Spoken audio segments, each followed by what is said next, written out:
अस्सलाम वालेकुम एवरीवन। उम्मीद है आप सब खैरियत से होंगे। आज हम टेस्ट नंबर 11 की डिस्कशन करेंगे जो कि थर्मोकेमिस्ट्री और थर्मोडायनामिक्स में से था। तो आइए स्टार्ट करते हैं टेस्ट डिस्कशन। क्वेश्चन नंबर 1 देखिए, the enthalpy change of a reaction does not depend. ठीक है, इंथैल्पी चेंज जो है ये किस पे डिपेंड नहीं करती है। हमारे पास ऑप्शन है initial and final enthalpy change, state of reactants and products, different intermediate and nature of reactant and product। तो इंथाल्पी चेंज जो है वो इंटरमीडिएट रिएक्शंस पे डिपेंड नहीं करती। ठीक है, इंथाल्पी चेंज बेसिकली क्या है, ये एक स्टेट फंक्शन है जो कि इनिशियल और फाइनल स्टेट्स पे डिपेंड करता है। ठीक है, और इंटरमीडिएट स्टेप्स पे या इंटरमीडिएट रिएक्शंस पे डिपेंड नहीं करता। ठीक है, तो हम डेल्टा एच कैसे फाइंड कर सकते हैं। डेल्टा एच बेसिकली क्या है, enthalpy change. It can be determined by the difference between the enthalpy of product and the enthalpy of reactant. ठीक है, तो डेल्टा एच जो है ये ना तो इंटरमीडिएट रिएक्शंस पे डिपेंड करता है और ना ही पाथ पे डिपेंड करता है, क्योंकि ये क्या है, स्टेट फंक्शन। तो जितने भी स्टेट फंक्शन होते हैं वो पाथ पे डिपेंड नहीं करते। क्वेश्चन नंबर 2 देखिए, for an ideal gas Joule Thomson coefficient is. Ideal gas के लिए जो जाउल थॉम्सन कोफिशिएंट है इसकी वैल्यू क्या होती है, पॉजिटिव, नेगेटिव, ज़ीरो या फिर डिपेंडेंट ऑन मॉलिक्यूलर वेट। तो जाउल थॉम्सन कोफिशिएंट जो है इसकी वैल्यू 0 होती है फॉर आइडियल गैसेस। ठीक है, तो देखिएगा जाउल थॉम्सन कोफिशिएंट कहते किसे। It is a measure of change in temperature of a gas with respect to pressure at constant enthalpy। ठीक है, प्रेशर के चेंज करने से कांस्टेंट एंथैल्पी पे टेम्परेचर, गैस के टेम्परेचर में कितना चेंज आता है। ठीक है, इसको हम जाउल थॉम्सन कोफिशिएंट से मेजर करते हैं। ठीक है, तो ज़रा देखिएगा जितनी भी आइडियल गैसेस हैं उनमें इंटरमॉलिक्यूलर फोर्सेस मौजूद नहीं होती, तो टेम्परेचर चेंज नहीं होता अगर आप प्रेशर को चेंज करें। तो आप ये कह सकते हैं कि आइडियल गैसेस के लिए जो टेम्परेचर चेंज है वो नेग्लिजिबल है विद प्रेशर। तो इस वजह से इसका आंसर क्या आएगा, 0। और दूसरी तरफ अगर हम बात करें रियल गैसेस के लिए, तो रियल गैसेस में क्या होता है, उनमें अट्रैक्टिव फोर्सेस डेवलप होती हैं। जब हम प्रेशर अप्लाई करेंगे तो क्या होगा, टेम्परेचर चेंज होगा। तो रियल गैसेस के लिए जाउल थॉम्सन कोफिशिएंट जो है उसकी वैल्यू पॉजिटिव भी हो सकती है और नेगेटिव भी हो सकती है। ये डिपेंड करता है गैस पे और कंडीशंस पे। क्वेश्चन नंबर 3 देखें, if a gas at constant temperature and pressure expands then its. अब गैस को एक्सपेंड किया जा रहा है कांस्टेंट टेम्परेचर और प्रेशर पे, कांस्टेंट प्रेशर पे। ठीक है, तो क्या होगा, इंटरनल एनर्जी डिक्रीज करेगी या इंट्रोपी इंक्रीज करेगी और फिर डिक्रीज होगी, या इंटरनल एनर्जी इंक्रीज करेगी या इंटरनल एनर्जी कांस्टेंट रहेगी। ठीक है, तो क्योंकि टेम्परेचर और प्रेशर जो है ये दोनों कांस्टेंट है तो इंटरनल एनर्जी भी कांस्टेंट रहेगी। ठीक है, internal energy of a gas किस पे डिपेंड करती है, प्रेशर और टेम्परेचर पे। और अगर ये दोनों फैक्टर कांस्टेंट है तो internal energy remains constant. Question number 4 देखें, if a gas absorbs 200 joule of heat and expands by 500 centimetre cube against a constant pressure of 2 multiply 10 raise पर 5 न्यूटन पर मीटर स्क्वायर। तो change in internal energy find करना है। तो बहुत ही easy है ये। चेंज इन इंटरनल एनर्जी का फॉर्मूला देखिए क्या होता है, delta E is equal to Q minus W. अब यहाँ पे थर्मोडायनेमिक्स में हम जो वर्क लेते हैं वो प्रेशर वॉल्यूम वर्क लेते हैं। तो इसलिए सिंपली देखिएगा हम क्या लिख सकते हैं, वर्क की जगह लिख सकते हैं पी डेल्टा वी। ठीक है, अब हमें प्रेशर भी गिवन है, वॉल्यूम भी गिवन है जो कि एक्सपेंड हुआ है। ठीक है, और साथ ही साथ जो है हीट भी गिवन है। हीट कितनी है, 200। ठीक है, प्रेशर कितना था, प्रेशर था 2 मल्टीप्लाई 10 रेज पर 5। ठीक है, और इसको हमने मल्टीप्लाई करना है डेल्टा वी। डेल्टा वी कितना है, 500। तो इसका आंसर कितना आता है, इसका आंसर आता है 100। ओवरऑल जब हम ये माइनस करेंगे तो आंसर आ जाएगा हमारे पास 100 जाउल। तो डेल्टा ई जो है चेंज इन इंटरनल एनर्जी कितना है, 100 जाउल। अब यहाँ पे एक पॉइंट आपने याद रखना है कि जो प्रेशर है वो न्यूटन पर मीटर स्क्वायर में है और वॉल्यूम जो है वो सेंटीमीटर क्यूब में है। तो आपने यहाँ पे क्या करना है, वॉल्यूम का यूनिट जो है सेंटीमीटर क्यूब से मीटर क्यूब में कन्वर्ट करना है, ठीक है। तो यूनिट सेम होंगे तब हमारे पास जो है राइट आंसर आएगा। क्वेश्चन नंबर 5 देखें, which one of the following statements is false. अब देखिएगा ऑप्शन क्या है हमारे पास, temperature is a state function, work is a state function, change in the state depends upon initial and final state, and work appears at the boundary of the system. अब इसमें जो false statement है, पहली statement तो true है कि temperature एक state function है, वर्क जो है ये स्टेट फंक्शन नहीं है, work is a path function. तो करेक्ट आंसर जो होगा वो बी ऑप्शन है, ठीक है। स्टेट फंक्शन मैंने पहले भी आपको बताया, स्टेट फंक्शन किससे कहते हैं, it is a property of A system जो कि डिपेंड करती है इनिशियल और फाइनल स्टेज पे, फाइनल स्टेट पे, ठीक है, पाथ पे डिपेंड नहीं करती। जबकि वर्क जो है ये पाथ डिपेंडेंट फंक्शन है, ठीक है। अगर आप पाथ चेंज करेंगे तो वर्क की जो वैल्यू है वो चेंज हो जाती है, ठीक है। वर्क जो है पाथ पे डिपेंड करता है, इस वजह से करेक्ट आंसर क्या था, work is a state function which is a incorrect statement. Question number 6 देखें, considering entropy as a thermodynamic parameter, the criteria for the spontaneity of any process is. अब याद रखिएगा जो जितने भी स्पॉन्टेनियस प्रोसेस हैं उनके लिए जो टोटल इंट्रोपी चेंज है, ठीक है, इट मस्ट बी पॉजिटिव। क्या होना चाहिए, total entropy change must be positive. तो अगर इंट्रोपी चेंज पॉजिटिव है तो हमारे पास करेक्ट आंसर फिर क्या बनेगा, इस सिस्टम की इंट्रोपी और सराउंडिंग इंट्रोपी दोनों का सम क्या होना चाहिए, ज़ीरो से ग्रेटर आना चाहिए, ठीक है, पॉजिटिव वैल्यू होगी, ठीक है, which leads to the spontaneity of any process. तो यहाँ जरा देखिएगा सेकंड लॉ ऑफ थर्मोडायनेमिक्स क्या कहता है कि टोटल इंट्रोपी चेंज जो है of a system and its surrounding must be greater than और equal to zero for a spontaneous process, ठीक है, ग्रेटर देन या फिर इक्वल टू ज़ीरो हो, ज़ीरो से लेस नहीं होनी चाहिए, नेगेटिव वैल्यू नहीं होनी चाहिए। तो इसलिए करेक्ट आंसर जो है वो है ए ऑप्शन। क्वेश्चन नंबर 7 देखें, which of the following processes will result in a decrease of entropy, ठीक है, हमारे पास ऑप्शन है कि इसमें हमने बताना है कि किस में इंट्रोपी डिक्रीज होती है, ठीक है। तो ये आपको याद होगा, इंट्रोपी बेसिकली किसे कहते हैं, डिसऑर्डरनेस को कहते हैं, ठीक है। सबसे पहला ऑप्शन क्या है जी, melting of ice to form water, ठीक है, melting of ice to form water, इसमें एंट्रोपी इंक्रीज होती है, ठीक है। रीज़न क्या है, क्योंकि आइस में जो मॉलिक्यूल्स हैं वो ऑर्डर्ड होते हैं, जबकि लिक्विड में डिसऑर्डरनेस होती है। तो यहाँ पे डिसऑर्डरनेस इंक्रीज हो रही है, यानी एंट्रोपी इंक्रीज हो रही है। सेकंड ऑप्शन क्या है, dissolution of sugar in water, ठीक है। तो dissolution of sugar in water, इसमें भी क्या है, शुगर मॉलिक्यूल्स जो हैं वो डिस्पर्स हो रहे हैं, रैंडमली मूव कर रहे हैं, तो यहाँ भी क्या होगा, इंट्रोपी इंक्रीज होगी। थर्ड ऑप्शन देखिए, freezing of water from the ice to freezing of water to form ice, यानी कि वाटर को फ्रीज करके आइस बनना। इसमें क्या है कि लिक्विड वाटर कन्वर्ट हो रहा है आइस में, सॉलिड में कन्वर्ट हो रहा है, तो लिक्विड से सॉलिड में इंट्रोपी जो है वो क्या होती है, डिक्रीज होती है। तो करेक्ट आंसर जो होगा वो सी ऑप्शन है, freezing of water to form ice. इसी तरह expansion of gas into a vacuum, expansion के दौरान भी क्या होता है, इंट्रोपी इंक्रीज होती है। क्वेश्चन नंबर 8 देखें, which of the following is correct equation. अब हमने बताना है कि यहाँ पे करेक्ट इक्वेशन कौन सी है, ठीक है। हमारे पास ये फर्स्ट लॉ ऑफ थर्मोडायनामिक्स की मैथमेटिकल फॉर्म है, ठीक है। फर्स्ट लॉ ऑफ थर्मोडायनामिक्स की स्टेटमेंट क्या है, the change in internal energy of a system is equal to the heat added to the system minus the work done by the system. यानी कि हमारे पास रिलेशन क्या आएगा, delta U is equal to delta Q minus W, ठीक है। तो ये हमारे पास रिलेशन है फर्स्ट लॉ ऑफ थर्मोडायनेमिक्स का। तो करेक्ट आंसर क्या होगा, ए ऑप्शन। अब सम टाइम आप देखते हैं कि डेल्टा यू की जगह पे डेल्टा ई लिखा होता है, ठीक है, डेल्टा क्यू की जगह पे जस्ट क्यू लिखा होता है जी। नेक्स्ट क्वेश्चन देखिए, question number 9, for an endothermic reaction where delta H represents the enthalpy of reaction in kilo joule per mole, the minimum value for the energy of activation will be, ठीक है।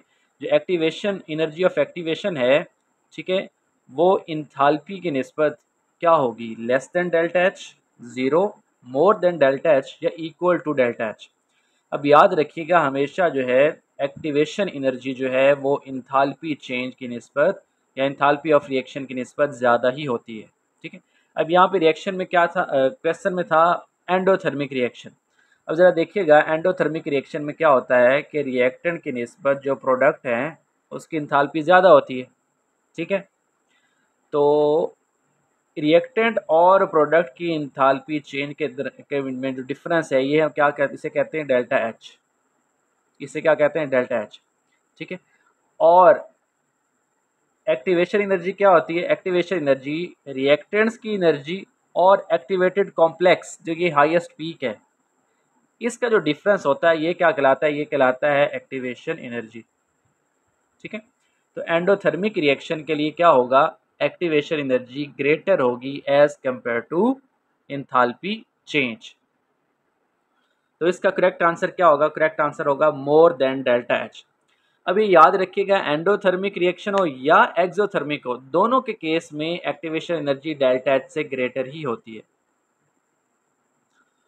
Question number 10 देखें, which of the following pairs of chemical reaction is certain to result in a spontaneous reaction.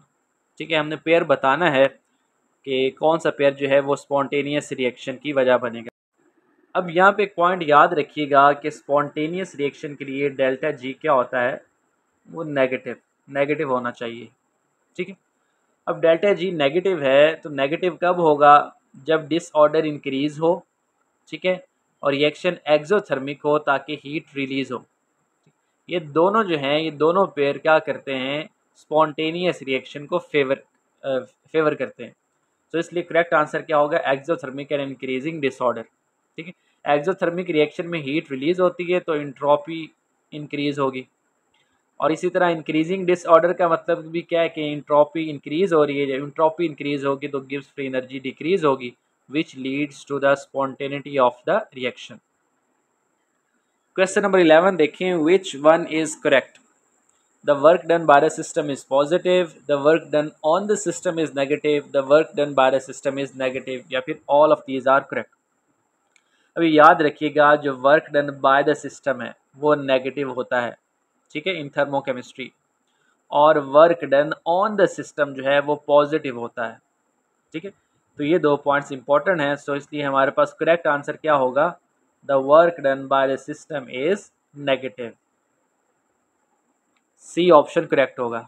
ठीक है, अब actually होता क्या है कि जब सिस्टम जो है वर्क करता है ऑन इट्स सराउंडिंग, ठीक है, यानी कि वर्क डन जब बाय द सिस्टम होगा तो इस दौरान एनर्जी लॉस होती है। एनर्जी लॉस होगी तो फिर हम इसको नेगेटिव से रिप्रेजेंट करते हैं। जब work done on the system है तो सिस्टम एनर्जी गेन करता है। ठीक है, जिसको हम पॉजिटिव साइन से रिप्रेजेंट करते हैं।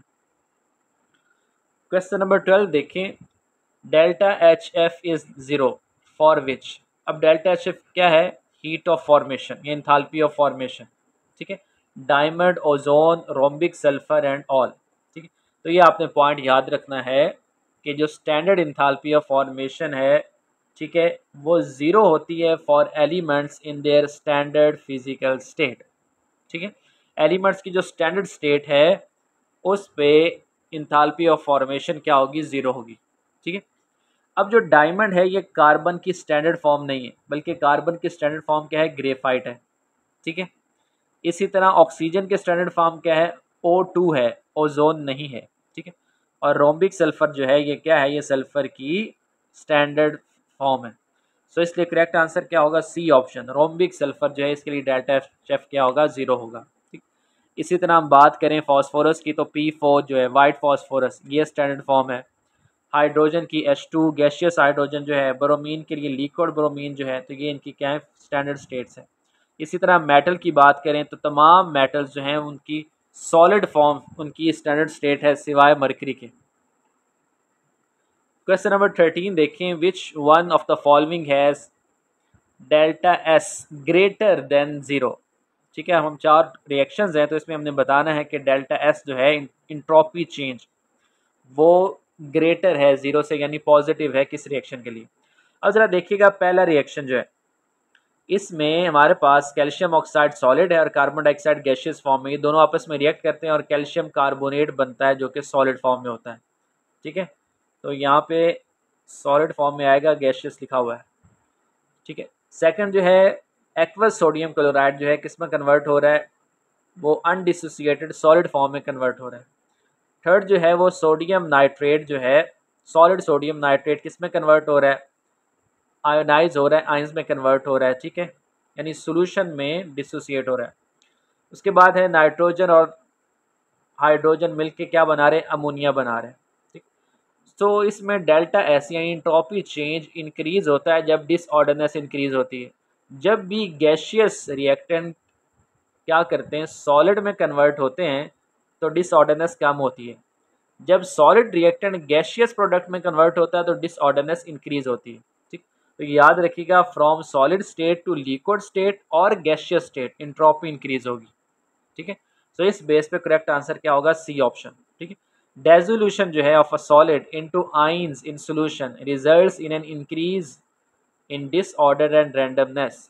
तो डिसऑर्डरनेस और रैंडमनेस इंक्रीज होगी तो इंट्रोपी चेंज पॉजिटिव होगा, इंट्रोपी इंक्रीज होगी। क्वेश्चन नंबर 14 देखें, which of one of the following has the maximum entropy of vaporisation.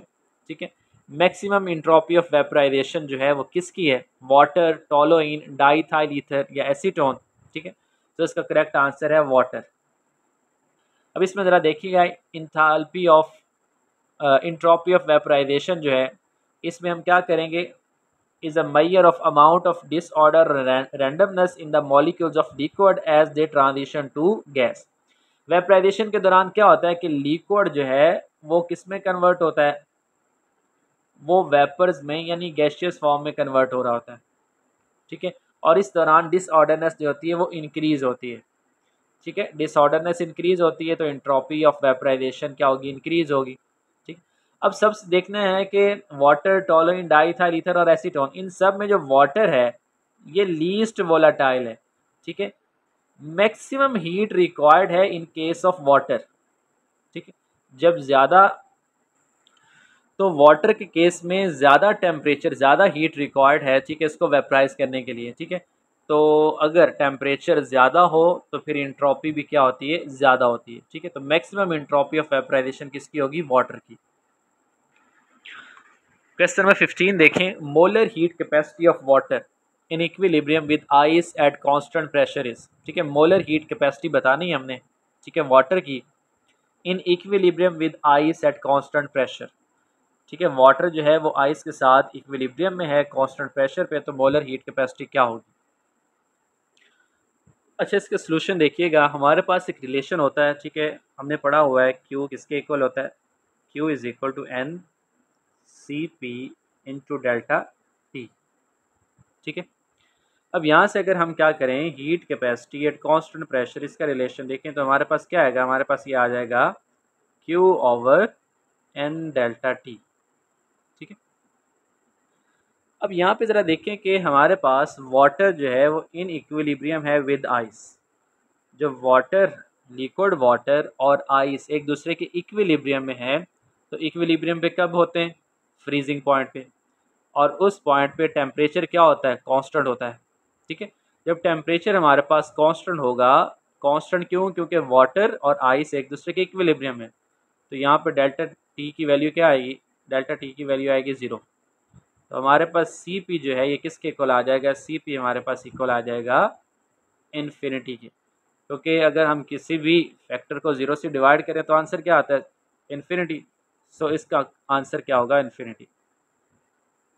तो यहाँ पे इसका सोल्यूशन भी ज़रा देखिएगा, heat capacity is the amount of heat added to a substance to raise its temperature by 1 kelvin. यानी heat capacity क्या है, ये वो अमाउंट ऑफ हीट है जो कोई भी सब्सटेंस क्या करे, एब्जॉर्ब करे, तो उसका टेम्परेचर क्या होगा, 1 केल्विन राइज हो जाएगा। ठीक है, अब कांस्टेंट प्रेशर है तो मोलर हीट कैपेसिटी जो है उसका रेशियो हम पढ़ चुके हैं, अभी रिलेशन हमने पढ़ा था, क्या है रिलेशन हमने अभी पढ़ा, किसके इक्वल था, Q ओवर, ठीक है, डेल्टा टी। अब आपको याद होगा एक और रिलेशन हमने पढ़ा हुआ है कि कांस्टेंट प्रेशर पे जो हीट एब्जॉर्ब है ये किसके इक्वल होती है, डेल्टा एच, इंथाल्पी चेंज के इक्वल होती है। ठीक है, अब ज़रा देखिएगा कांस्टेंट प्रेशर पे water is in equilibrium with ice, तो इसका मतलब है वाटर जो है वो फेज ट्रांजिशन में है। ठीक है, और फेज ट्रांजिशन में टेम्परेचर चेंज क्या होता है, ज़ीरो। तो जब टेम्परेचर चेंज ज़ीरो है तो हमारे पास आंसर फिर क्या आ जाएगा, इन्फिनिटी। नेक्स्ट क्वेश्चन देखें, the free energy change is negative when. अब फ्री एनर्जी चेंज नेगेटिव कब होगी। ठीक है, ऑप्शन देखिएगा, the surrounding do no electrical work on the system, the surrounding do electrical work on the system does electrical work on the surrounding, या फिर the system does no electrical work on the surrounding। अब हमारे पास free energy change negative, negative का मतलब क्या है, spontaneous reaction. तो स्पॉन्टेनियस रिएक्शन में क्या होता है, ठीक है, फ्री एनर्जी नेगेटिव, तो जो इलेक्ट्रिकल वर्क होगा वो सिस्टम की तरफ से होगा, is done by the system on the surrounding. ठीक है, तो इसलिए करेक्ट आंसर क्या होगा, सी ऑप्शन। क्वेश्चन नंबर 17 देखें, a reaction occurs spontaneously if. Reaction जो है वो स्पॉन्टेनियस कब होगा, हम पहले भी पढ़ चुके हैं, जब डेल्टा जी क्या हो, नेगेटिव हो। ठीक है, अब डेल्टा जी नेगेटिव है तो हमारे पास रिलेशन क्या होता है, हमारे पास रिलेशन होता है delta G is equal to delta H minus T delta S. ठीक है, अब स्पॉन्टेनियस रिएक्शन के लिए डेल्टा जी नेगेटिव होना चाहिए, तो डेल्टा जी नेगेटिव किन किन केसेस में हो सकता है, अगर डेल्टा एस पॉजिटिव हो, डेल्टा एस पॉजिटिव होगा तो जो टी डेल्टा एस वाला फैक्टर है ये माइनस में जाएगा। ठीक है, और डेल्टा एच क्या हो, डेल्टा एच या नेगेटिव, ठीक है, या पॉजिटिव। ठीक है, दोनों पॉसिबिलिटीज़ हैं, लेकिन कंडीशन क्या है कि टी डेल्टा एस जो है ये ग्रेटर होना चाहिए डेल्टा एच से। ठीक है, इस केस में क्या होगा, इस केस में डेल्टा जी क्या हो जाएगा, नेगेटिव। तो करेक्ट आंसर फिर हमारे पास क्या बन रहा है, सी ऑप्शन, कि टी डेल्टा एस ग्रेटर हो डेल्टा एच से, और चाहे डेल्टा एच और डेल्टा एस दोनों क्या हो, पॉजिटिव हो। क्योंकि अल्टीमेट हमने किस इक्वेशन को फॉलो करना है, इस इक्वेशन को, कि delta G is equal to delta H minus T delta S. T delta S जितना ग्रेटर होगा डेल्टा एच से, डेल्टा जी की वैल्यू उतनी नेगेटिव आएगी। ठीक है, तो इसलिए हमारे पास जो आंसर होगा वो सी ऑप्शन करेक्ट है। अब यहाँ ज़रा देखिएगा, हमारे पास कुछ मज़ीद इंफॉर्मेशन भी है कि डेल्टा जी अगर नेगेटिव है तो reaction spontaneous, delta G positive है तो रिएक्शन नॉन स्पॉन्टेनियस, और अगर डेल्टा जी ज़ीरो हो तो इसका मतलब होता है प्रोसेस जो है वो इक्विलिब्रियम की हालत में है। ठीक है, और रिएक्शन फिजिबल कब होता है, रिएक्शन फिजिबल तब होगा जब डेल्टा जी नेगेटिव हो, और डेल्टा जी नेगेटिव के लिए ज़रूरी है कि टी डेल्टा एस को। क्वेश्चन नंबर 18 देखें, for the reaction of 1 mole of zinc dust with 1 mole of sulphuric acid in bomb calorimeter, so delta U and W corresponds to. ठीक है, zinc dust जो है वो सल्फ्यूरिक एसिड के साथ react कर रहा है बॉम्ब क्लोरीमीटर में। ठीक है, और डेल्टा यू और डब्ल्यू का बताना है कि इनके वैल्यूज़ क्या होंगी। अब यहाँ ज़रा देखिएगा, बॉम्ब क्लोरीमीटर बेसिकली क्या है, ठीक है, ये एक closed combustion sealed combustion chamber होती है कि जिसमें heat of combustion of organic substances को फाइंड किया जाता है। ठीक है, तो क्योंकि ये सील्ड कंटेनर है तो इसका मतलब है no expansion and no compression. जब ना एक्सपेंशन हो ना कंप्रेशन हो तो डब्ल्यू फिर क्या होगा, डब्ल्यू होगा ज़ीरो। डब्ल्यू किसके इक्वल होगा, ज़ीरो के इक्वल। ठीक है, इसके अलावा हमारे पास जो रिलेशन था आपको याद होगा, डेल्टा यू किसके इक्वल होता है, क्यू माइनस डब्ल्यू। जब डब्ल्यू ज़ीरो है तो हमारे पास डेल्टा यू किसके इक्वल आएगा, क्यू के इक्वल। ठीक है, अब क्योंकि बॉम्ब क्लोरीमीटर में हीट ऑफ कंबस्शन फाइंड कर रहे हैं तो ये प्रोसेस क्या होगा, एक्सोथर्मिक, इसमें हीट रिलीज होगी।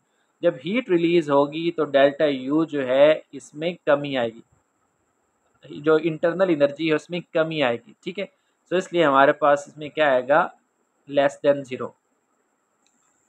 अब क्योंकि ये एक्सोथर्मिक प्रोसेस और इंटरनल एनर्जी में कमी आ रही है तो इसलिए हम उसको नेगेटिव साइन में शो कर रहे हैं। ठीक, तो इसलिए करेक्ट आंसर जो है वो है ए ऑप्शन। ठीक, यहाँ पे आंसर में ज़रा देखिएगा, डब्ल्यू जो है ये ज़ीरो के इक्वल आएगा, तो ये आपने करेक्शन कर लेनी है। क्वेश्चन नंबर 19 देखें, in mono atomic gases ratio of specific heat at constant pressure to that of constant volume is.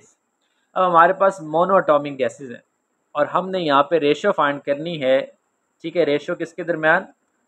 Specific heat at constant pressure to that of specific heat at constant volume. ठीक है, यानी C P over C V find करना है हमने। यहाँ पे सी we आएगा। अब यहाँ पे कुछ वैल्यूज़ देखिएगा। मोनोएटॉमिक गैसेस के लिए जो सी पी है ये 5 कैलोरीज के इक्वल होती है और सी वी जो है वो 3 कैलोरीज। ठीक है, डाइटॉमिक गैसेस के लिए सी पी जो है वो 7 कैलोरीज जबकि सी वी जो है 5 कैलोरीज, और ट्राइटॉमिक गैसेस के लिए सी पी जो है वो 8 कैलोरीज है और सी वी जो है 6 कैलोरीज। तो इस सीक्वेंस के साथ आपने याद कर लेना है 5 3 7 5 एंड 8 6। ठीक है, जब आप इसकी रेशो लेंगे, इस रेशो में मोनोएटॉमिक गैसेस के लिए रेशो क्या आती है? 5/3। ठीक है, क्या आएगा? 5/3। और 5/3 जो है किसके इक्वल आता है? 1.67। तो सम टाइम 5/3 लिखा होता है और सम टाइम 1.67 लिखा होता है, तो ये आपने वैल्यू याद कर लेनी है। ठीक है, इसी तरह डायटॉमिक गैसेस के लिए क्या होगा? 1.40 और ट्राइटॉमिक गैसेस के लिए 1.33। तो ये बहुत इंपॉर्टेंट वैल्यूज़ हैं, इनको आपने याद कर लेना है। ठीक है, specific heat at constant pressure to that of constant volume. तो इस रेशो के रिलेटेड जो है कोई ना कोई क्वेश्चन ज़रूर आ जाता है। क्वेश्चन नंबर 20 देखें, which are the intensive properties. Option है volume, enthalpy, temperature and entropy. तो इंटेंसिव प्रॉपर्टीज़ वो प्रॉपर्टीज़ होती हैं जो कि मैस पे डिपेंड नहीं करती, जबकि एक्सटेंसिव प्रॉपर्टीज़ जो हैं जो कि मैस पे डिपेंड करती हैं। ठीक है, तो वॉल्यूम जो है ये भी एक्सटेंसिव प्रॉपर्टी के मैस पे डिपेंड करता है, इंथैल्पी भी और इंट्रोपी भी, जबकि टेम्परेचर जो है वो एक इंटेंसिव प्रॉपर्टी है। तो करेक्ट आंसर क्या होगा? C option. अब इसमें ज़रा देखिएगा, प्रेशर है, temperature, density, concentration, melting point, boiling point, surface tension, viscosity, तो ये सब जो हैं ये इंटेंसिव प्रॉपर्टीज़ हैं, जबकि mass, volume, internal energy, heat capacity, enthalpy, entropy, Gibbs energy, ठीक है, ये सब जो हैं ये एक्सटेंसिव प्रॉपर्टीज़ हैं। क्वेश्चन नंबर 21 देखें, the correct relationship between free energy change in a reaction and the corresponding equilibrium constant K C is. अब यहाँ पे हमने रिलेशन बताना है फ्री एनर्जी के दरमियान और इक्विलिब्रियम कांस्टेंट के दरमियान। ठीक है, तो जो रिलेशन है वो क्या है? Minus delta G naught is equal to R T natural log K C. तो ये आपने रिलेशन याद कर लेना है, किसके दरमियान है? डेल्टा जी और के सी के दरमियान। अब इस इक्वेशन में जो डेल्टा जी है वो नेगेटिव शो किया हुआ, इट मीन्स स्पॉन्टेनियस रिएक्शन। ठीक है, इट कॉरिस्पॉन्ड टू के सी वैल्यू ग्रेटर देन 1। अब अगर रिएक्शन स्पॉन्टेनियस होगा तो डेल्टा जी नेगेटिव होगा। ठीक है, और के सी जो है वो ग्रेटर होगा 1 से। रीज़न क्या है कि के सी अगर ग्रेटर हो, रिएक्शन स्पॉन्टेनियस हो, तो प्रोडक्ट की कंसंट्रेशन क्या होगी? ग्रेटर होगी as compare to reactant at equilibrium. ठीक है, इक्विलिब्रियम पे प्रोडक्ट की कंसंट्रेशन ग्रेटर होगी क्योंकि प्रोडक्ट्स जो हैं वो फेवरेबल होंगे। और अगर पॉजिटिव डेल्टा जी है तो इसका मतलब है रिएक्शन क्या है? Non spontaneous. तो इस केस में के सी की वैल्यू जो है 1 से लेस होती है। ठीक है, और अगर के सी की वैल्यू 1 से लेस है तो इट मीन्स कि इक्विलिब्रियम जो है उसमें रिएक्टेंट्स जो हैं वो फेवर्ड है। तो ये आपने पॉइंट्स याद रखना है। Negative delta G, reaction is spontaneous, तो के सी ग्रेटर देन 1। और अगर डेल्टा जी पॉजिटिव है, रिएक्शन नॉन स्पॉन्टेनियस, तो के सी क्या होगा? के सी जो है वो लेस देन 1 होगा। क्वेश्चन नंबर 22 देखें, व्हेन वाटर फ्रीजेस। जब वाटर फ्रीज होता है 6 किलो जूल पर mole of heat enthalpy is evolve, यानी इतनी इंथैल्पी जो है, इतनी एनर्जी जो है वो इवॉल्व हो रही है। What is the entropy change when 54 gram of water freezes at 0 degree. ठीक है, हमने इंट्रोपी चेंज फाइंड करना है कि जब 54 ग्राम वाटर फ्रीज किया जाए एट 0 डिग्री सेल्सियस। ठीक है, तो यहाँ पे देखिएगा हमारे पास डेल्टा एच जो है वो क्या है? वो है 6 किलो जूल पर मोल, और ये हीट इवॉल्व हो रही है, तो इसका मतलब है -6 लिखेंगे हम। ठीक है, हमारे पास मैस कितना था? 54 ग्राम। मोलर मैस हमारे पास 18 ग्राम पर मोल है। ठीक है, अब नंबर ऑफ मोल्स देखें, हमारे पास 54 ग्राम है, तो 54 को हम मोलर मास से डिवाइड करें तो हमारे पास नंबर ऑफ मोल्स कितने आ रहे हैं, 3। ठीक है, अब सिंपल रिलेशन देखें, डेल्टा एस किसके इक्वल होता है, ये इक्वल होता है डेल्टा एच ओवर टी के। ठीक है, अब हमारे पास डेल्टा एच कितना था, डेल्टा एच था -6 और टी जो है, टी कितना है, 0 डिग्री है। 0 डिग्री का मतलब 273 केल्विन। तो इसका आंसर हमारे पास क्या आ रहा है, वो आ रहा है -22 जाउल पर मोल पर केल्विन। अब हमारे पास जो है ये पर मोल के हिसाब से एनर्जी आई है और टोटल हमारे पास नंबर ऑफ मोल्स कितने थे, हमारे पास नंबर ऑफ मोल्स थे 3। तो इसको हम अगर 3 से मल्टीप्लाई करें तो हमारे पास करेक्ट आंसर आ जाएगा। ठीक है, आंसर क्या होगा, वो होगा -66 जाउल पर केल्विन। सो करेक्ट आंसर हमारे पास है ए ऑप्शन। क्वेश्चन नंबर 23 देखें, if water फ्रीजेज in an insulated vessel eight -10 degree suddenly फ्रीजेज the entropy change of the system. अब हमारे पास वाटर जो है फ्रीज हो रहा है, ठीक है, इंसुलेटेड वेसल है और टेम्परेचर क्या है, -10 डिग्री। तो एंट्रोपी चेंज बताना है हमने। एंट्रोपी चेंज जो है वो क्या होगी, डिक्रीजेस। इसकी रीज़न देखिएगा कि जब वाटर जो है, वाटर तो लिक्विड स्टेट में है, ठीक है, और लिक्विड स्टेट में एंट्रोपी जो है वो ज़्यादा होती है क्योंकि मॉलिक्यूल्स रैंडमली मूव करते हैं, तो रैंडमनेस ज़्यादा होगी तो एंट्रोपी ज़्यादा होगी। जब हम फ्रीज़ कर रहे हैं तो मॉलिक्यूल्स जो हैं एक दूसरे के क्लोज आते हैं, रैंडमनेस कम होती है। सो इस तरह एंट्रोपी जो है ऑफ द सिस्टम वो क्या होगी, डिक्रीज करेगी। क्वेश्चन नंबर 24 देखिए, work done during isothermal expansion for 1 mole of an ideal gas from 10 atm to 1 atm at 300 kelvin. ठीक है, हमारे पास जो है आइसोथर्मल एक्सपेंशन है, 1 मोल है हमारे पास आइडियल गैस का, ठीक है, और एक्सपेंशन हुई है 10 atm से 1 atm पर एट 300 केल्विन। तो हमने वर्क डन फाइंड करना है। ठीक है, अब यहाँ जरा देखिएगा, नंबर ऑफ मोल्स कितने थे, 1, टेम्परेचर कितना है, 300 केल्विन। ठीक है, इनिशियल प्रेशर हमारे पास जो है वो 10 atm है और P2 क्या है, 1 atm। तो हमारे पास वर्क डन जो है वो क्या होगा, उसका फॉर्मूला है 2.303 RT log P1 और P2। जब वैल्यूज पुट करेंगे तो हमारे पास जो आंसर आएगा वो क्या है, 5744.1 जाउल। ठीक है, करेक्ट आंसर क्या है, सी ऑप्शन। क्वेश्चन नंबर 25 देखें, in adiabatic expansion of an ideal gas. तो इसमें हमने बताना है रिलेशन कौन सा ट्रू होगा, W is equal to minus delta E, या डेल्टा ई के इक्वल है, या डेल्टा ई ज़ीरो के इक्वल है, या W यानी वर्क डन जो है वो ज़ीरो होगा। तो ए डायबैटिक एक्सपेंशन में W किसके इक्वल होता है, माइनस डेल्टा ई के। ठीक है, अभी आपने याद रखना है कि ए डायबैटिक प्रोसेस में जो हीट है वो क्या होती है, zero. In an adiabatic expansion of an ideal gas no heat is transferred. ठीक है, तो gas does work on its surrounding. जब हम एक्सपेंशन की बात कर रहे हैं तो फिर गैस क्या होगी, वो एक्सपेंड करेगी और वर्क डन होगा ऑन सराउंडिंग।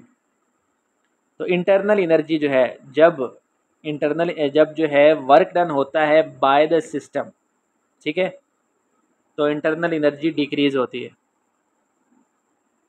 अब क्योंकि कोई भी हीट ट्रांसफ़र नहीं हो रही, ए डायबैटिक एक्सपेंशन है, तो इंटरनल एनर्जी किसके इक्वल होगी, वर्क डन के इक्वल विद नेगेटिव साइन। ठीक है, नेगेटिव साइन क्या शो करता है, नेगेटिव साइन शो करता है कि जो वर्क डन है वो हो रहा है ऑन द सराउंडिंग। ठीक है, work done by the system on its surrounding. So इस वजह से इंटरनल एनर्जी डिक्रीज होगी। जब इंटरनल एनर्जी डिक्रीज होगी तो हमारे पास रिलेशन क्या बनेगा, माइनस डेल्टा ई।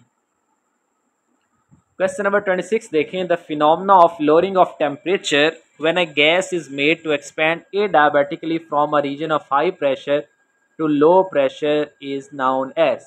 ठीक है, इसको हम कहते हैं जाउल थॉम्सन इफेक्ट, कि जब क्या हो, गैस एक्सपैंड करे ए डायबैटिकली, ठीक है, और उसका टेम्परेचर लो हो जाए, और एक्सपेंशन कहाँ से हो, हाई प्रेशर से लो प्रेशर। इसकी दूसरी स्टेटमेंट हम क्या पढ़ते हैं, when gas is allowed to expand from high pressure to low pressure, gas gets cooled. तो कूलिंग का मतलब क्या है कि टेम्परेचर इसका लोअर हो रहा है। तो ये इफेक्ट क्या कहलाता है? ये इफेक्ट कहलाता है जाउल थॉम्सन इफेक्ट। अब नेक्स्ट जरा देखिएगा, हमारे पास क्वेश्चन है C P greater than C V by, यानी सी पी की वैल्यू सी वी की निस्बत ग्रेटर होती है, कितनी ग्रेटर होती है? ऑप्शन है 2, 4, 6 या नन। तो इसका करेक्ट आंसर है 2। अब ज़रा यहाँ पे रिलेशन देखिएगा, रिलेशन हमारे पास होता है C P is equal to C V plus R. अब आर क्या है? It is a gas constant, ideal gas constant, और आर की वैल्यू क्या होती है? वो होती है 2 कैलोरीज, ठीक है, 1.987 होती है, ठीक एग्जैक्ट वैल्यू, लेकिन इसको हम 2 कंसीडर करते हैं। तो जब हम 2 कंसीडर करेंगे तो ज़रा देखिएगा सी पी फिर क्या होगा? सी वी से ग्रेटर ही होगा। कितना ग्रेटर है? बाय 2। सो करेक्ट आंसर क्या है? 2। तो हमारे पास स्टेटमेंट क्या बनती है कि specific heat capacity at constant pressure is greater than the specific heat capacity at constant volume by a factor of R, जिसकी अप्रॉक्सीमेट वैल्यू क्या होगी? वो होगी 2 कैलोरीज पर मोल। अब क्वेश्चन नंबर 28 देखिए, the entropy of a pure crystal is 0 at absolute zero temperature. तो हमने बताना है कि स्टेटमेंट किस लॉ की है? First law, second law, third law, ठीक है। तो ये स्टेटमेंट जो है थर्ड लॉ ऑफ थर्मोडायनेमिक्स की है। अब यहाँ जरा देखें, थर्ड लॉ ऑफ थर्मोडायनेमिक्स क्या कहता है कि जो इंट्रोपी है, ठीक है, the value of entropy of a completely pure crystalline solid, ठीक है, उसकी जो एब्सोल्यूट जीरो टेम्परेचर पे एंट्रोपी होती है वो जीरो होती है, ठीक है। इसी तरह फर्स्ट जीरो लॉ जरा देखिएगा, जीरो लॉ क्या कहता है? जीरो लॉ कहता है कि अगर दो सिस्टम सेपरेटली किसी थर्ड सिस्टम के साथ थर्मल इक्विलिब्रियम में है तो वो आपस में भी थर्मल इक्विलिब्रियम में होंगे, ठीक है। If two bodies A and B are in thermal equilibrium with third body C, then body A and B are also in thermal equilibrium. और फर्स्ट लॉ क्या था? फर्स्ट लॉ है the change in total energy of a system is equal to the heat added to the system minus work done by the system. और second law क्या है? Second law कहता है कि जो स्पॉन्टेनियस प्रोसेस हैं, जितने भी स्पॉन्टेनियस प्रोसेस हैं, इसमें इंट्रोपी जो है यूनिवर्स की वो क्या होती है? इंक्रीज होती है। क्वेश्चन नंबर 29 देखें, species which by definition has zero standard molar enthalpy of formation at 298 kelvin. तो इसमें हमने बताना है कि किसकी जो इंथैल्पी ऑफ फॉर्मेशन है वो ज़ीरो होगी, ठीक है। तो इसमें हम देखेंगे कि कौन जो है वो अपने स्टैंडर्ड स्टेट में है। सबसे पहला ऑप्शन है ब्रोमीन, गैशियस ब्रोमीन। तो ब्रोमीन तो लिक्विड में होती है स्टैंडर्ड फॉर्म में। उसके बाद वाटर की स्टैंडर्ड फॉर्म लिक्विड है, तो इसलिए बी ऑप्शन भी इनकरेक्ट होगा। क्लोरीन की स्टैंडर्ड फॉर्म गैशियस फॉर्म है, ठीक है। और मीथेन जो है इसकी भी गैशियस फॉर्म दी हुई है। अब यहाँ पे ज़रा देखिएगा कि मीथेन जो है ये कंपाउंड है, ठीक है, किससे मिलके बना हुआ है? कार्बन और हाइड्रोजन से, ठीक है। और अगर हम एलिमेंट्स की बात करें तो ब्रोमीन और क्लोरीन, ठीक है, ये स्टैंडर्ड फिजिकल स्टेट्स में डायटोमिक मॉलिक्यूलर फॉर्म में होते हैं। तो क्लोरीन जो है गैशियस फॉर्म में होती है, जबकि ब्रोमीन लिक्विड फॉर्म में, ठीक है। तो इसलिए करेक्ट आंसर जो होगा वो होगा सी ऑप्शन, ठीक है। The species which by definition has zero standard molar enthalpy of formation at 298 kelvin is chlorine, क्योंकि क्लोरीन रूम टेम्परेचर पे गैस फॉर्म में होती है। क्वेश्चन नंबर 30 देखें, heat of reaction at constant volume is the, heat of reaction at constant volume ये किसके equal होगी? ये होगी चेंज इन इंटरनल एनर्जी के, ठीक है। हमारे पास दो रिलेशन होते हैं, क्यू वी किसके इक्वल होता है? डेल्टा ई के, ठीक है। Heat of reaction at constant volume is equal to the change in internal energy. और दूसरा रिलेशन क्या होता है? Heat of reaction at constant pressure is equal to the change in enthalpy. तो करेक्ट आंसर क्या था? C option.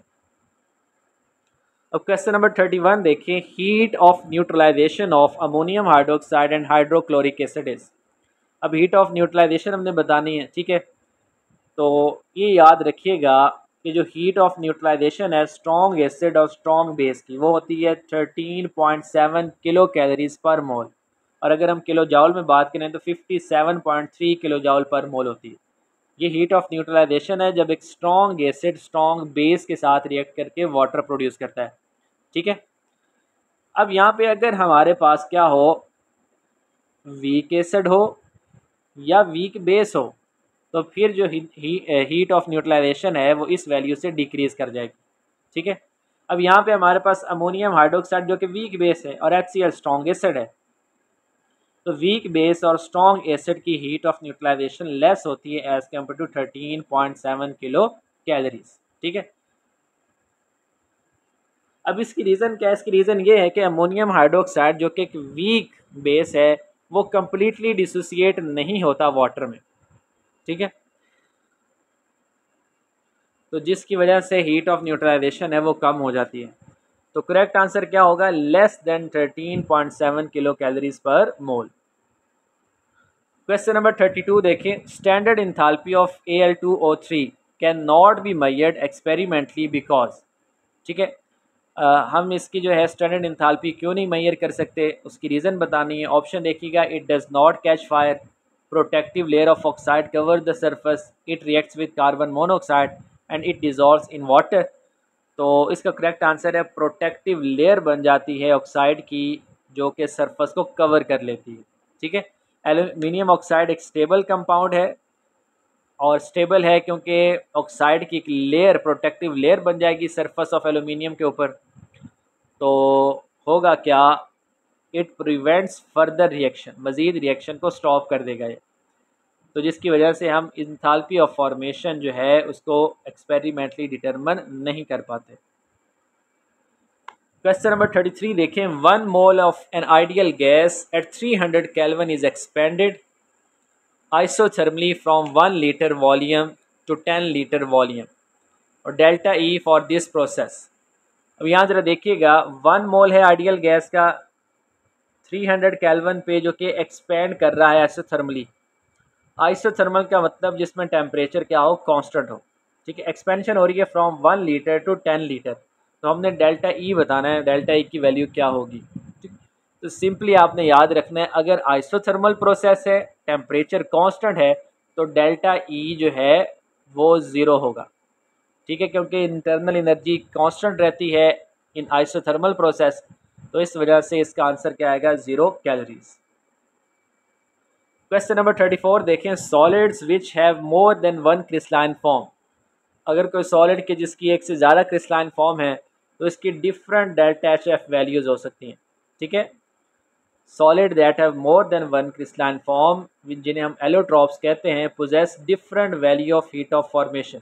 इसकी reason क्या है, इसकी रीज़न ये है कि वो सॉलिड जो है उसमें एटॉमिक अरेंजमेंट डिफरेंट होती हैं in different crystalline form. Question number 35 देखिएगा, a close thermos flask is an example of. ठीक है, क्लोज थर्मस फ्लास्क जो है ये आइसोलेटेड सिस्टम की एग्जाम्पल है। ठीक है, अब इसमें क्या होता है, इसमें एनर्जी ट्रांसफ़र नहीं होती, it does not allow energy transfer with surrounding.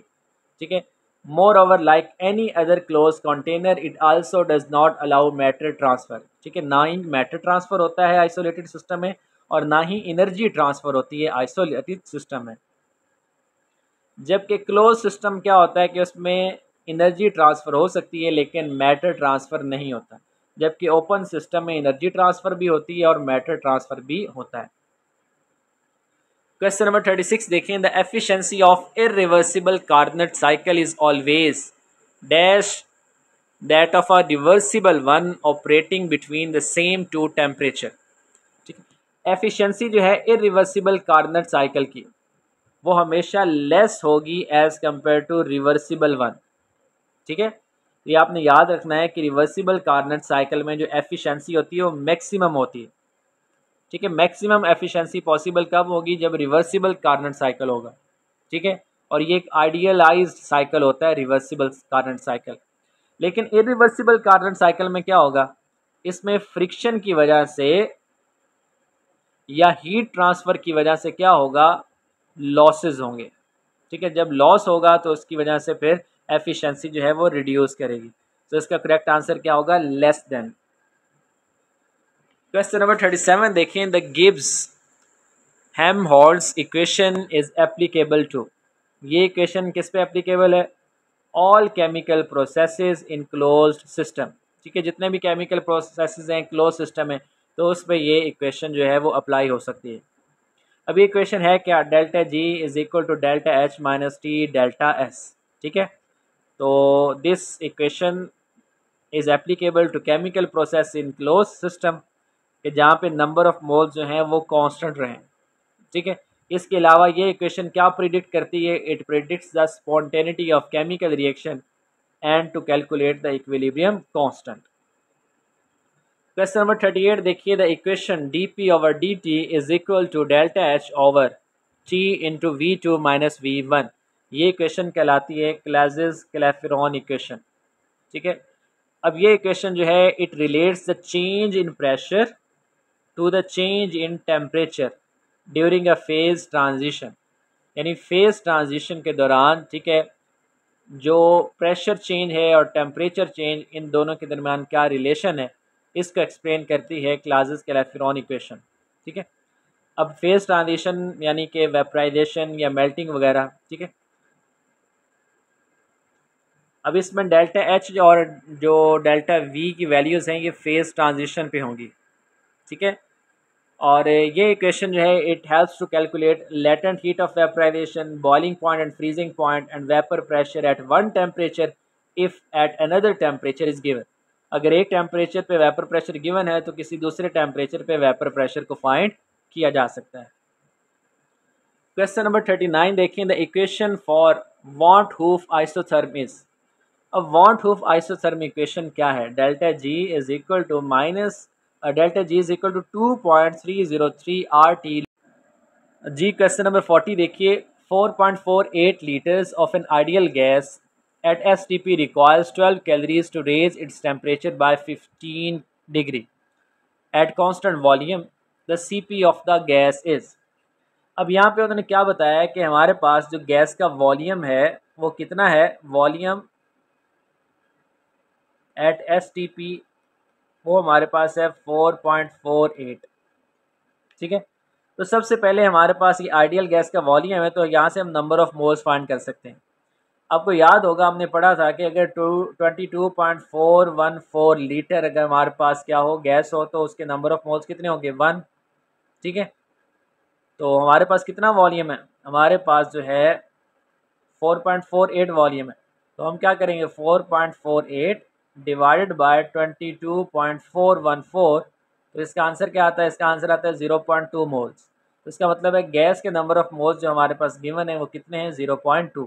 तो ये आपने याद रखना है, number of moles of gas. यहाँ पे मैं लिख देता हूँ कितने हैं? 0.2। ठीक है, अब वो कह रहे हैं कि 15 डिग्री टेम्परेचर जो है राइज करने के लिए कितनी हीट रिक्वायर्ड है? 12 कैलोरीज।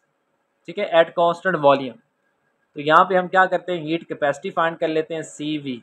CV किसके इक्वल आता है? CV इक्वल आता है Q divided by N into delta T। अब Q की वैल्यू क्या है? 12 कैलोरीज है तो 12 लिखेंगे। N क्या था? 0.2। अब डेल्टा T 15 डिग्री है। ठीक है, तो 15 से मल्टीप्लाई कर दें, तो इसका हमारे पास जो आंसर आएगा वो क्या आएगा? मल्टीप्लाई और डिवाइड करने के बाद आंसर हमारे पास आ रहा है 4। CV किसके इक्वल है? 4। और क्वेश्चन में हमें पूछा क्या है? क्वेश्चन में हमें पूछा है कि CP आपने फाइंड करना है। तो हमारे पास रिलेशन है, बहुत इजी रिलेशन है, CP minus CV is equal to R। ठीक है, तो CP किसके इक्वल आता है? ये इक्वल आ जाएगा CV प्लस R। CV की वैल्यू क्या थी? 4। R की वैल्यू क्या होती है? 2। तो हमारे पास आंसर क्या आ जाएगा? आंसर आ जाएगा 6। तो करेक्ट आंसर क्या है? 6 कैलोरीज। तो इस जो है क्वेश्चन में हमने 2 डिफरेंट फार्मूलाज यूज़ किए हैं। ठीक है, पहले CV फाइंड किया और फिर CP फाइंड किया है। ठीक है, और नेक्स्ट हमारे पास क्वेश्चन है पेडागोजी के। ये ज़रा देखिएगा, set induction should take. Set induction का जो टाइम होता है वो होता है 5 to 10 मिनट्स। ठीक है, नेक्स्ट है one sentence summary is a form of. One sentence summary होती है समेटिव एवेलुएशन में, एट द एंड जो फाइनल जो एवेलुएशन होती है। ठीक है, उसके बाद एक general science is compulsory up to. General science जो है ये एलिमेंट्री लेवल से कंपलसरी है। नेक्स्ट क्वेश्चन देखिए, the comprehensive term covering building, playground, furniture, equipment, library and laboratory is called. ठीक है, इन सब को कहा जाता है कलेक्टिवली स्कूल प्लांट। ठीक है, ये सारी चीज़ें क्योंकि स्कूल में आती है तो उसे हमको स्कूल प्लांट कहेंगे, कॉम्प्रीहेंसिव टर्म जो यूज़ होती है। उसके बाद completing a task with 80% accuracy is requirement for success is an example of. तो ये क्राइटेरियन रेफरेंस की एग्जाम्पल है। ठीक है, 80% अगर एक्यूरेसी होगी तो इसका मतलब है टास्क जो है वो सक्सेसफुली कंप्लीट हो चुका है। तो क्राइटेरियन रेफरेंस इसका आंसर होगा। नेक्स्ट देखिए, the procedure of giving direction to and providing critical evaluation of instruction. तो क्रिटिकल इवेल्युएशन जो है, ठीक है, तो और डायरेक्शन प्रोवाइड करना, ये किसका काम है? It is termed supervision. Supervision में क्या किया जाता है? डायरेक्शन प्रोवाइड की जाती है और क्रिटिकल इवेल्युएशन। नेक्स्ट क्वेश्चन देखें, the authoritarian style of supervision is called. इसको कहा जाता है कोर्सिव। ठीक है, ना इंस्पेक्शन है ना लेजस फायर डेमोक्रेटिक, बल्कि अथॉरिटेरियन स्टाइल जो है, ठीक है, तो इसको कहा जाएगा कोर्सिव। नेक्स्ट देखिएगा, स्टूडेंट सेंटर्ड मेथड जो है, student centred method is also called indirect instruction. TV is an aid in education. TV जो है ये ऑडियो विजुअल एड है। ठीक है, इसमें ऑडियो भी होती है और विजुअल भी होता है, वीडियो भी होती है। और लास्ट क्वेश्चन देखिए, teaching students how to kick the ball is. ठीक है, बॉल को कैसे किक करना है, तो ये साइकोमोटर डोमेन से रिलेट करता है। ठीक है, अब क्योंकि साइकोमोटर डोमेन में क्या होता है, इसमें फिजिकल मूवमेंट, ठीक है, और मोटर स्किल्स को यूज़ किया जाता है। और बॉल को कैसे किक करना है, तो इसमें भी फिजिकल मूवमेंट इन्वॉल्व है। तो इसका करेक्ट आंसर होगा साइकोमोटर डोमेन। जी, इस लेक्चर में हमने डिस्कस किया है टेस्ट नंबर 11 जो कि थर्मोडायनामिक्स और थर्मोकेमिस्ट्री से रिलेटेड था, और साथ में पेडागोजी के कुछ एमसीक्यूज डिस्कस किए हैं। तो इंशाल्लाह नेक्स्ट लेक्चर में फिर हाजिर होंगे। अपना बहुत सा ख्याल रखें, दुआ में याद रखें। अल्लाह हाफ़िज़।